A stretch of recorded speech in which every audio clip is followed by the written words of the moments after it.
Well, India are going over to the West Indies in August to take them on in all three formats. First up, it's T20s, and the West Indies have just named their squad. Let's take a look on Hoggs Vlog.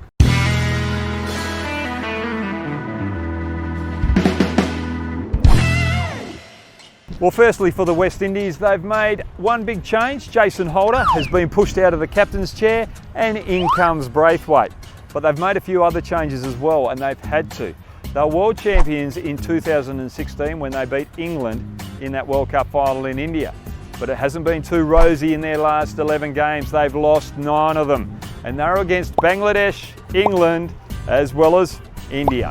Now, they've brought in one of the big guns, Narine, to try and fill a bit of a void. Now, we all know what Narine can do, spin it both ways.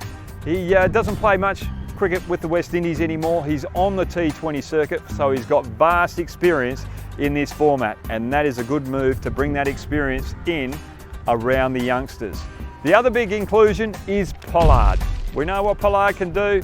That lower order, he can clear the boundary, but he's also handy with the ball and one of the best fielders that the West Indies have got. So good inclusions there.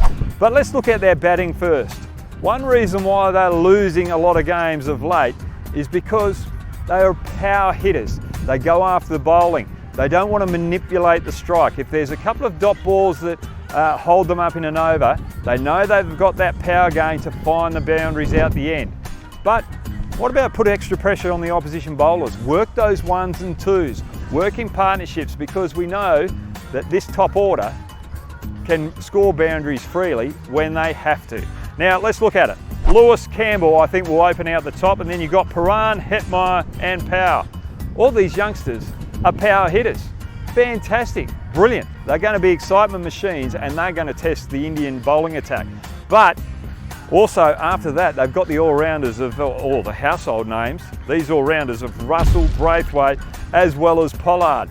So it's a very, very good batting lineup of youth and experience. I like this about that West Indian team. But then we look at their bowling, the pace. They've got Cottrell, Paul, Thomas.